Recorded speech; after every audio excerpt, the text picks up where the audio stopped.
Halo teman-teman semua, Assalamualaikum warahmatullahi wabarakatuh. Kembali lagi di channel vlog kita. Kali ini saya mau unboxing. Tapi bukan unboxing, sebenarnya kita nih mau ngetes charger teman-teman. Jadi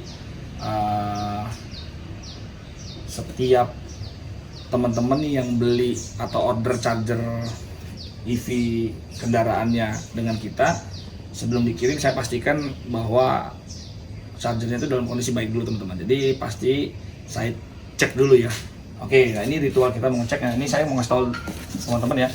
Ini charger yang tipe ini ya teman-teman, tipe portable ya. Charging yang tipe portable. Ini udah orderan teman-teman kita gitu.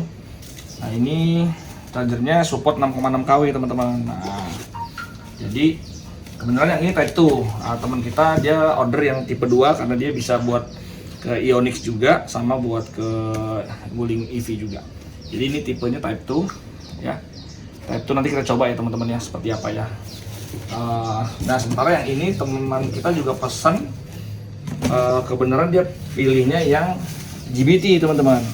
Ini soket GBT. Jadi GBT ini emang standar China. Kalau type 2 kan standar Eropa ya. Jadi kalau standar Cina ya pakainya GBT. Jadi ya udah sesuai nih sama punya Wuling nih teman-teman, punya Wuling. Oke. Nah teman-teman, jadi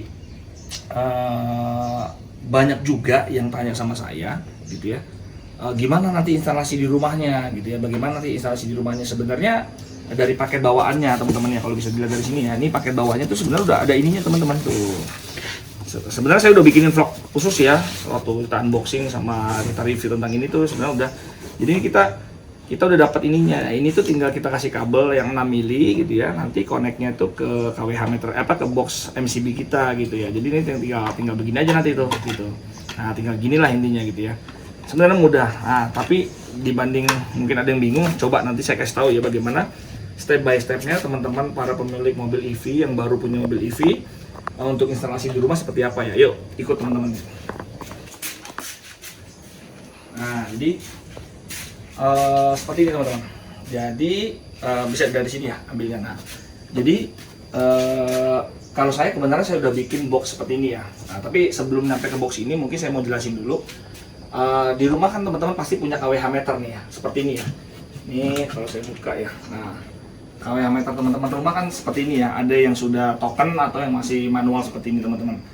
Nah, jadi contoh nih saya, kalau saya memang di rumah sudah 5.500 gitu teman-teman, sudah 5.500, sudah agak gede. Tapi idealnya kalau kita mau fast charging yang sampai 32 ampere harusnya teman-teman upgrade sampai ke 7.700, karena 32 ampere itu kan hitungannya 6.500 ya. Jadi kan paling enggak kita masih punya spare lah, di 7.700 masih punya spare ya.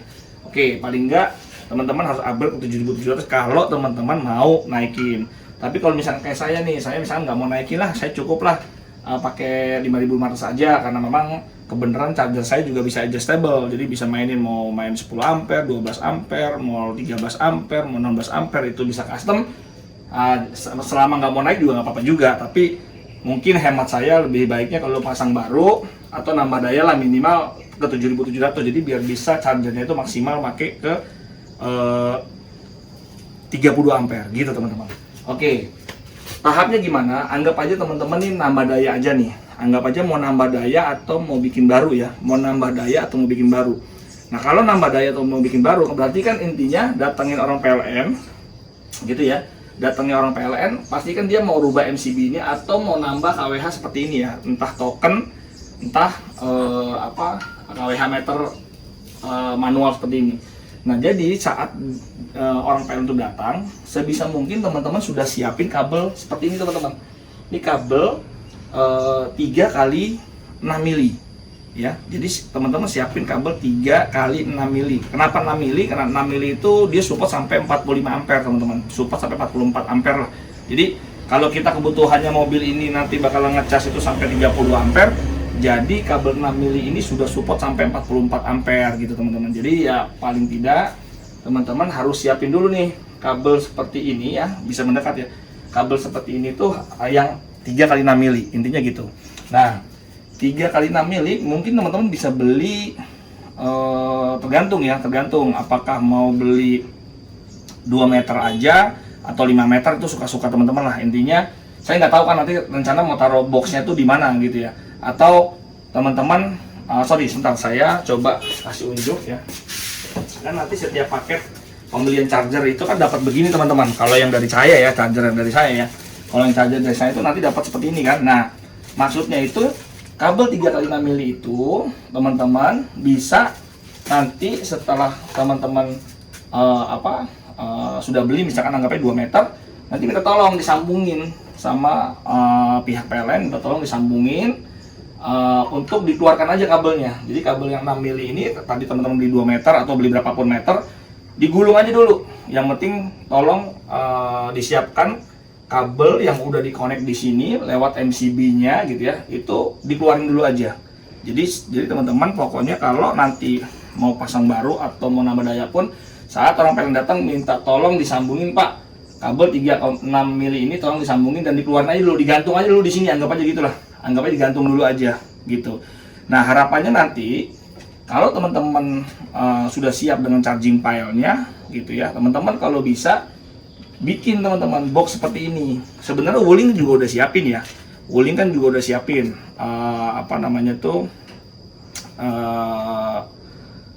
soket box ya. Tapi soket boxnya Wuling kan untuk bawaannya Wuling itu kan hanya 10 ampere, jadi ya tetap masih kurang. Jadi kalau teman-teman yang mau pakai charging yang bisa fast charging, paling tidak teman-teman harus siapin seperti ini. Ya misalkan box kecil lah ya, boxnya bisa seperti ini, bisa macam-macam lah boxnya. Tapi teman-teman juga sudah siapkan MCB teman-teman. Ini MCB yang kapasitasnya paling tidak 40 ampere. Paling tidak 40 ampere karena kita pakai kan 32 ampere nantinya ya. Jadi kita paling enggak, ini RCBO ya. RCBO itu dia MCB plus ILCB, jadi ada proteksi untuk jika terjadi kita kesetrum, arus bocor dan segala macam itu, ini ada proteksinya juga teman-teman. Tidak hanya short circuit aja seperti MCB. Nah, teman-teman bisa pasang seperti ini, panel kecil gitu ya. Nah, nanti harapannya gini, dari kabel yang tadi udah disiapkan oleh PLN ya, ini masuk itu ke MCB ini. Jadi 3 kabel ini ya, contohnya ya, kalau saya urusin ini agak berantakan ya. Nah, ini kabel ini itu masuk ke sini teman-teman. Nah, masuk ke alat ini.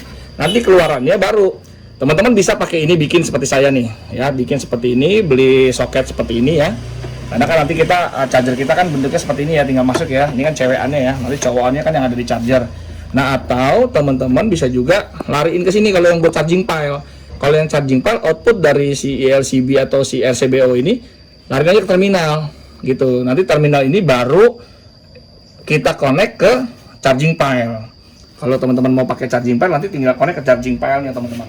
Oke, jadi intinya saran saya untuk pertama kali teman-teman harus siapin kabel 3x6 mili ini, paling tidak waktu orang PLN datang mau pasang baru pun atau misalkan mau nambah daya pun, mereka kan pasti bongkar ya, karena kan kalau ini kan disegel ya, karena disegel jadi kita nggak bisa ada kewenangan masuk ke dalam sini. Jadi paling tidak ini harus yang bongkar orang PLN. Nah setelah itu mereka akan sambung sesuai permintaan kita, karena kita minta tolong kabel 3,6 mili ini dikonek ke sini, dapetin netralnya, dapetin lainnya, fasanya teman-teman, sama groundingnya juga. Jadi ya intinya kita gantung aja dulu di sini kalau kita belum ada ini ya. Nah setelah kita udah siap box breakernya, nah, box ini sebenarnya hanya untuk breaker tadi aja nih, untuk breaker MCB aja. Jadi kabel ini baru nanti ke MCB-nya, baru keluarannya itu baru terserah teman-teman mau nih keluarannya kan ke terminal dulu ya. Nah atau misalkan nggak ke terminal, teman-teman mau langsung nih, nah bisa juga ke sini langsung. Nah jadi nanti dari sini kabel sini kita siapin juga kabel 3,6 mili. Nah, bisa juga lari ke sini langsung ke terminal sini teman-teman. Jadi dari bawahnya MCB ini ya. Nah, teman-teman bisa connect ke sini. Udah, ini mau panjang berapapun juga bebas. Misalkan nanti dikeluarin nih dari box ini, keluarin nih kabel panjang. Panjang misalkan mau 5 meter, mau 3 meter atau mau gantung begini pun cuma 1 meter juga bebas aja. Anggap aja nih, ya, sebenarnya ada kabel ya. Tapi ini lewat luar pintu, harusnya nanti lewat dalam. Anggap aja nih kabel 3,6 dan sudah jadi begini gantung. Nah, anggap aja begini tuh. Nah, anggap aja begini. Nah, udah begini nih. Jadi ini udah siap teman-teman, udah siap untuk power si charging yang portable. Kalau teman-teman pakainya yang charging pile, ya mau nggak mau, misalkan nanti pilenya ada di mana nih? Oh, pilenya mungkin adanya di sebelah sana atau misalkan atau di sini juga. Ya sudah, berarti charging pile kita tempel di sini, kabel powernya charging pile masuk ke terminal sini teman-teman. Intinya begitu. Nah, ini gambaran kalau teman-teman kebingungan gimana sih cara untuk masang awalnya tuh gimana ya. Ya seperti ini awalnya, jadi minta sama PLN untuk disambungin. Setelah itu siapin box MCB ya. Sebenarnya punya Wuling juga bisa dipakai. Sebenarnya yang soket boxnya Wuling itu bisa kita pakai juga, cuman kita ganti breakernya. Breakernya kita ganti kan kalau dia mungkin 10 ampere ya, atau mungkin berapa ampere. Ini kita ganti dengan yang 40 ampere, intinya gitu teman-teman. Nanti kalau saya lengkapin lagi nih. Saya lengkapin lagi box ini, saya lengkapin lagi dengan kWh meter, teman-teman. Ini bisa mendekat ya. Di sini ada kWh meter. Nah, ini lihat. Di sini bisa menampilkan tegangan ya, tegangan 231 volt. Ini wattnya ada, temperaturnya berapa sekarang. Di sini ada kWh-nya. Ini sudah pernah ngitung 1,51 kWh karena tadi malam saya coba charging si EV-nya. Terus ini waktunya juga saya tadi malam tuh ngecas selama 26 menit. Itu habisin kWh 1,51 kWh. Ini ampernya nanti juga akan berapa kelihatan di sini teman-teman. Atau kita coba ya, ini saya coba nih kebenaran kita mau masak air nih. Kita coba masak air yuk. Kita masak air aja nih. Ini kenapa nih ada kabel di sini, karena saya siapin colokan gini teman-teman. Nanti sih saya copot, ini nggak ada ini. Ini cuma buat nyoba doang aja. Oke ya, kita coba ya, ini buat masak air aja. Ini lihat, teman-teman bisa lihat di sini. Di sini tuh masih kosong ya, nggak ada apa-apa ya. Atau gini, saya reset dulu teman-teman. Nah, ini enaknya ditambahin kWh ini kita bisa reset teman-teman. Kita bisa reset waktunya nih, kita bisa reset waktu dan kWh-nya itu kita bisa reset nih. Oke, sekarang saya reset ya. Ini kan dia akumulasi terus ya. Sekarang saya reset. Oke, saya pencet yang agak lama di sini sampai dia blinking.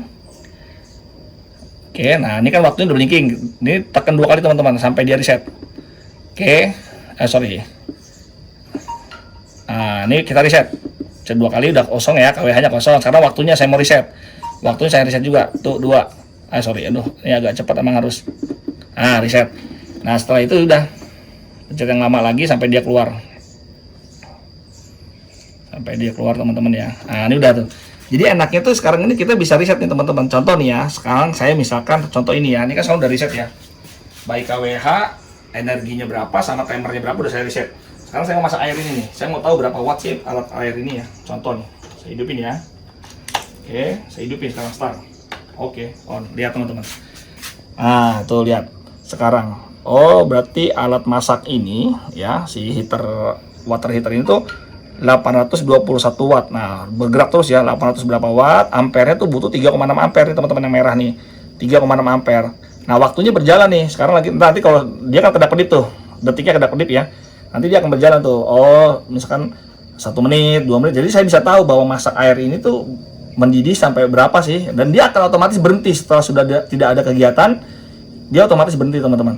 Nah, enaknya tuh pakai ini tuh seperti itu. Jadi teman-teman saat nanti charging EV, nah misalkan ya teman-teman reset dulu nih malam nih atau siang, atau ya ini kalau mau mengukur ya, kalau mau mengukur tinggal reset seperti ini tadi, reset. Setelah udah kWh-nya 0, timernya sudah 0, teman-teman langsung lakukan charging di sini. Tek. Setelah sudah charging dia akan otomatis, dia tahu. Dia akan berhenti ya kalau sudah penuh. Charger saya itu kalau sudah penuh dia akan berhenti. Nah, berhenti jadi dia akan tahu oh waktunya butuh waktu misalnya sekian menit. Terus kita menghabiskan kWh sekian. Oh, jadi kita tahu nih, oh kalau habis kWh-nya misalkan 5 kWh berarti tinggal 5 kali berapa, 1 kWh-nya itu kan 1600 ya kalau untuk daya-daya 5400 ya. Jadi kita bisa tahu lah kalkulasi. Nah, contoh ini back lagi. Sekarang nih sudah 0,01 kWh ya, sudah 0,01 kWh dan sudah 1 menit teman-teman. Nah, udah naik nih bahkan 0,02 nih sekarang. Jadi kita sudah pakai 0,02 kWh, sudah berjalan waktu 1 menit ya. Ini sembari masak air ya teman-teman nih, bisa lihat di sini. Jadi kita masak air, kita bikin teh aja nih. Sembari nge-vlog kita bikin teh ya. Oke. Nanti kita lihat, biarin aja nggak apa-apa. Sembari saya coba mau prepare ini ya. Sembari kita prepare yang mau saya kirim teman-teman. Ini kebenaran kita mau kirim ke Kalimantan. Ya, teman kita ada yang beli, orang Kalimantan udah beli EV teman-teman. Dia mungkin punya Ionix juga, dia makanya minta yang Type 2. Karena bisa Ionix, bisa juga buat ke Wuling ya. Oke. Ini saya siapin dulu. Mari saya siapin ya teman-teman ya. Oke, nanti ini kan kesini teman-teman. Nah, ini kalau saya sudah siapin nih, saya bikin begini. Sebenarnya ya bisa juga tadi yang saya bilang kabel ya. Anggap kabel ini begini, saya bisa juga tinggal colok begini. Tapi ya kalau saya, karena dilihatnya nggak enak yang gantung ya. Sebenarnya sih ada plus minusnya. begini, kalau misalkan jarak kita dari parkiran rumah kita sama jarak ininya jauh, kita bisa pakai kabel kan, kita panjangin ininya pakai kabel gitu teman-teman. Tapi kalau misalkan dekat kayak saya gini, misalkan dekat, ya sudah, mau nggak mau kita tinggal ini aja, tinggal bikin colokan yang mati gini, tinggal kita colok ke sini teman-teman. Gitu. Oke ya. Ntar saya biar kita tuntasin dulu masak air nih. Nah, sekarang contoh sudah 2 menit ya. Contoh sudah 2 menit. Kita masak air nih 3 menit makan ya. Sudah 3 menit dan sudah habis 0,04 kWh. Oke, nanti kita coba mau tahu ya airnya mendidih berapa lama. Ini sih sudah suaranya sih udah dari suaranya sih udah kayak mau mendidih ya, tapi ya belum ya. Nanti dia akan otomatis mati juga sih kalau sudah selesai. Dia akan mati teman-teman. Oke, kita lihat ya. Nanti kalau udah mati pun juga dia akan berhenti waktunya. Jadi kita bisa tahu, oh ternyata masak air sekian liter ini butuh waktu sekian menit, sekian detik atau sekian menit. Nah, habisin kWh berapa sih gitu. Oke teman-teman ya, di sini lihat ya, berarti powernya itu si mesin si pemasak air ini tuh 800-an watt nih teman-teman. Gede juga nih 800 watt nih. Ya. Nah, ini kWh meter saya lihat nih. Muternya lihat. Ini kelihatan nggak teman-teman ya? Nah, coba kelihatan tuh ini kan. Nah, lihat, bentar. Nah, itu kan muter ya. Muterannya kan nggak begitu kencang-kencang ya. Coba nanti kalau buat ngecas EV ya, gimana ya kencangnya kayak gimana teman-teman muternya. Kita lihat nanti ya. Oke, ini masih jalan, coba dimonitor aja nanti sampai dia mati ya, sampai dia mati berapa lama ya. Gitu teman-teman. Oke, sementara saya prepare ya, ini kalau belum dicolokin sih dia belum ini. Belum apa? Belum ngambil setrum ya. Coba nih, Om Randy kasih lihat ini. Ini saya prepare dulu nanti buat mobilnya. Turunin dulu deh. Ini saya turunin dulu. Saya siapkan dulu ini di bawah. Oke, ini saya colok dulu ya. Apa-apa. Ini kalau belum, jadi charger portable ini kalau belum connect ke mobil tuh dia belum ngasih power teman-teman, gitu ya. Nah, ini contoh nih. Oke, saya connect. Oke, sudah. Dia ada penguncinya ya. Ini tuh ada penguncinya teman-teman itu. Ini ada pengunci, jadi nggak bakalan jatuh, ketarik juga nggak bakalan tuh. Dia pengunci, ini ketarik nggak bakal mau tuh. Ada penguncinya. Oke, ini sudah nyala lihat. Nah, sekarang ini sudah nyala ya, kelihatan ya. Nah, sekarang settingannya 16 ampere teman-teman. Ini bisa kita rubah-rubah ini karena belum ada sama sekali dayanya karena belum dicolok ke mobil ya. Nah, sekarang saya bisa setting di sini ya. Coba ya teman-teman bisa lihat ya. Kelihatan ya di displaynya ya. Oke, misalkan saya mau setting yang 10 ampere aja seperti kayak charger bawaan Wuling. Pencet yang lama kurang lebih 5 detik. Oke, pilih power. Nah, power ini diklik lagi. Yang lama 5 detik lagi. Oke, nah ini kan pilihannya 16 ampere karena sekarang saya pilih 16 ampere. Nah, kita bisa sesuaikan nih sama rumah teman-teman nih. 8 ampere misalkan. Oke, saya pilih 10 ampere dulu ya. Saya pilih yang 10 ampere dulu. Oke, pencet yang lama lagi karena saya mau pilih yang 10 ampere sesuai dengan bawaan Wuling misalkan. Seperti kayak charger bawaan Wuling. Oke, sekarang sudah 10 ampere nih, tapi belum jalan ya karena belum saya connect ke mobil ya. Oke, nah sekarang enaknya gitu teman-teman nih. Kalau charger kita nih bisa setting ampere sesuai kebutuhan rumah kita lah, sesuai menyesuaikan kondisi rumah kita. Oke, lihat nih air sudah mulai ngebul. Lihat ya, air sudah mulai ngebul nih. Nanti kita coba mendidihnya mati nggak dia, kita lihat ya. Nah, ini masih ampere masih jalan, berarti masih masak dia ya. Kita tunggu ya teman-teman sampai dia mati sendiri aja. Nggak apa-apa, buat ngasih pengetahuan juga ke teman-teman. Dengan memasang ini agak lumayan enak teman-teman, kita bisa monitoring gitu teman-teman. Oke, suara ayam mendidih sudah mulai kedengeran. Kita tunggu sampai dia mati. Nah, tak bunyi. Nah, lihat teman-teman, sekarang kosong pasti. Nah, wattnya kosong kan? Berarti sudah tidak memasak lagi. Dibutuhkan waktu 6 menit teman-teman. Dibutuhkan waktu 6 menit. 6 menit dan butuh energi 0,09 kWh. Jadi dibutuhkan tuh cuma 0,09 kWh teman-teman, gitu ya. Oke, jadi intinya itu teman-teman. Sekarang terserah nih. Sekarang kan saya misalkan saya mau reset nih. Oke, sekarang saya reset ya. Saya mau cas ini sekarang nih, mau ngecas apa? EV. Sekarang saya mau ngecas EV. Saya reset. Oke, tadi caranya pencet menu yang agak lama. Oke. Sampai dia blinking ya. Nah, ini udah blinking. Pencet 2 kali cepat. Tuh, 2. Oke, 0 lagi timernya. Waktunya sudah 0. Sekarang KWH-nya. KWH-nya kan tadi 0,09, saya reset juga sekarang. Tuh 2. Nah, udah reset nih. Udah pencet yang lama teman-teman sampai dia balik. Oke, nah sudah balik ya, sudah kembali standar. Sekarang saya mau ngecas EV. EV sementara saya setting sekarang 10 ampere ya. Teman-teman lihat, sekarang saya setting 10 ampere ya. Nah, ini bisa adjustable sampai 32 ampere teman-teman, tergantung listrik rumah. Ini sekarang saya bikin 10 ampere dulu aja. Oke ya. Nah, sebelumnya kita bikin teh dulu. Kan tehnya udah matang. Bikin teh dulu teman-teman, santai aja. Semua teh.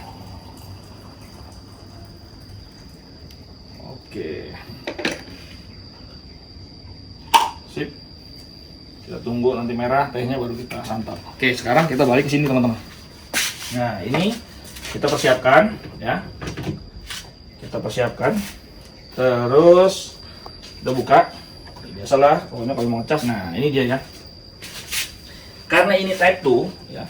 Karena ini tipe 2, teman-teman, kita harus butuh konverter bawaannya Wuling. Jadi saya ambil dulu konverternya ya. Jadi kita harus siapin konverter karena ini tipe 2 bukan GBT teman-teman. Kalau yang satu lagi kan GBT ya. Oke, saya siapin dulu ya.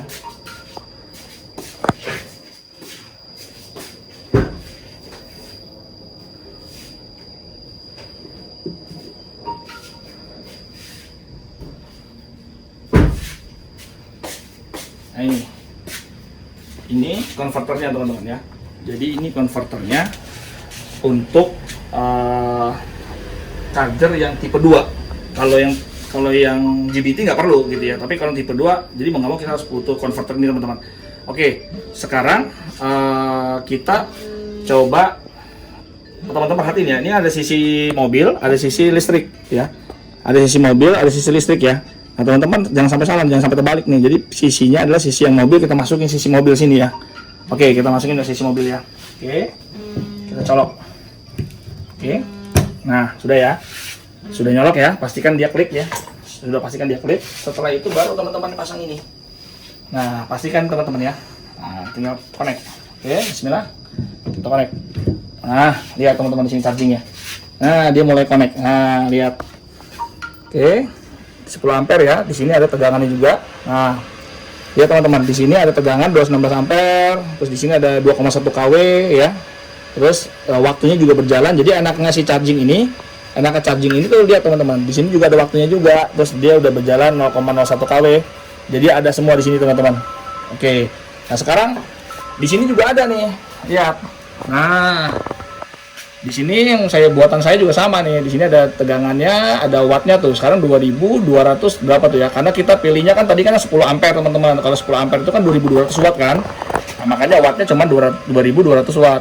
Nah, ampernya di sini adalah 10 ampere. Lihat teman-teman, tuh 10 ampere sesuai ya sama pilihan kita. Di sini 10 ampere. Lihat. Sesuai ya sama pilihan kita 10 ampere ya. Jadi sebenarnya kalau udah beli charger ini juga udah enak sih, udah bisa kelihatan di sini kita habisnya berapa kWh, sudah waktunya berapa lama ngecasnya, terus masuknya 2,1 kWh ke dalam mobilnya, itu kelihatan semua teman-teman. Terus temperatur juga ada juga. Temperatur juga di sini juga ada juga nih 31 derajat sekarang temperaturnya. Jadi sebenarnya enak teman-teman. Atau ya lewat sini juga bisa juga gitu. Nanti kita bisa lihat juga. Lihat teman-teman. Ini sekarang kalau 10 ampere tuh putarannya agak lumayan kencang tuh. Apalagi nanti kita setting coba 16 ampere ya. Kita naikin ya, gitu, itu bisa juga. Oke, satu lagi teman-teman, saya mau kasih tahu nih tips ya. Ini tips untuk safety ya, tips untuk safety. Misalkan teman-teman lagi ke SPKLU atau EV-Choose atau apapun itu kan lebih banyak soketnya itu Type 2 kan, soketnya Type 2 ya. Jadi jarang ada yang GBT, pasti Type 2. Nah Type 2 itu pasti kan kita butuh konverter. Betul ya, kita butuh konverter. Nah, memang kita udah punya kan, bawaan Wuling sudah dikasih konverter yang tadi ya. Nah, lihat teman-teman. Bagaimana sih kalau lagi di SPKLU, kita pakai Type 2, udah pasti bisa lah, seperti tadi lah. Nah, tapi untuk prosedur copotnya bagaimana teman-teman? Ini juga penting teman-teman, karena ya ini sebenarnya sih untuk safety aja ya. Sebenarnya gini teman-teman, contoh ya. Misalnya kita lagi di SPKLU, nih anggap aja SPKLU ya. Ini kan lagi proses ngecas nih teman-teman. Ini berarti lagi ada 10 ampere menuju ke mobil ya, lagi ngecas 10 ampere menuju ke mobil. Apalagi kalau di SPKLU kita bisa pakai yang 6,6 kW, bisa 32 ampere. Nah, kalau 32 ampere itu hati-hati juga teman-teman. Apalagi ya intinya arus yang besar itu bahaya kalau kita main asal cabut-cabut aja teman-teman. Contoh nih, ini kalau saya cabut gitu ya. Ini kan saya khawatir karena kita lagi proses ngecas, khawatir ini saat kita cabut itu ada bunga api teman-teman, ada percikan bunga api atau lompatan bunga api. Kalau tangan kita basah itu bisa jadi aja kita kesetrum, makanya hati-hati teman-teman. Nah, bagaimana sih cara yang aman? Nah, jadi kalau yang pakai converter, cara amannya begini teman-teman. Nih, bisa dilihat begini teman-teman ya. Ini kan kalau lagi ngecas biasa lah ya, Wuling kalau lagi ngecas ada suara seperti kayak kipas ya. Nah, dengar ya, coba deketin suaranya. Nah, suara kipas berarti lagi charging ya, teman-teman. Nah, berarti ini sama juga, anggap 32 ampere tuh lagi masuk nih, gitu ya, lagi ngecas nih teman-teman. 6,6 kW lagi ngecas. Nah, untuk nyopotnya hati-hati teman. Kalau copot begini saya takut nanti ada bunga api gitu ya. Apalagi tadi kalau kita bicara tangannya basah dan segala macam, itu bahaya juga. Nah, bagaimana safety-nya? Nah, kalau bisa begini teman-teman. Di converter itu kan ada switch ya. Nah, ini ada switch nih teman-teman. Bukan apa, ada kayak knob switch ya. Nah, ini pastikan bahwa ini kita klik dulu sebelum nyabut ini teman-teman. Ini untuk safety aja teman-teman ya. Jadi teman-teman bisa pencet ini dulu supaya putus dulu chargingnya. Setelah sudah chargingnya putus baru cabut ini teman-teman. Jadi jangan langsung cabut ini. Contoh ya, sekarang dengerin ya, ini kan suaranya lagi ngecas ya. Sekarang saya tekan ya, saya tekan ya. 1, 2, 3. Dengerin teman-teman. 1, 2, 3. Nah, putus ya. Mati kan, baru cabut. Nah, gitu teman-teman. Itu yang aman. Jadi saran saya jangan langsung cabut, karena di situ lagi ada 32 ampere teman-teman. Jadi kalau ini di SPKLU atau saya lagi setting ini 32 ampere, berarti kan lagi deres ya, arus masuk itu besar banget. Jadi beban tuh lagi gede banget gitu teman-teman. Kalau kita langsung cabut, saya khawatir ada bunga api di situ teman-teman. Nah, jadi walaupun sih mungkin ya asal nyabutnya bagus sih mungkin nggak ada masalah ya, gitu langsung putus ya. Tapi kalau saran saya lebih baik dipencet dulu, karena memang fungsinya untuk itu teman-teman. Jadi dipencet dulu supaya dia putus dulu, chargingnya putus, sudah tidak dalam keadaan ngecas baru dicabut. Gitu ya teman-teman ya, itu tips dari saya teman-teman. Oke, apalagi ya? Ya inilah ritual kita ya, kalau kita lagi mau kirim-kirim barang nih chargernya. Jadi kita selalu coba seperti ini ya, nih udah kita coba ya. Jadi ini cukup lah. Jadi kita udah coba, jadi nanti tinggal kita proses kirim aja teman-teman. Oke, mungkin gitu aja teman-teman. Singkat aja videonya dari kita, nanti kita sambung lagi videonya. Sampai ketemu ya di video berikutnya. Dadah.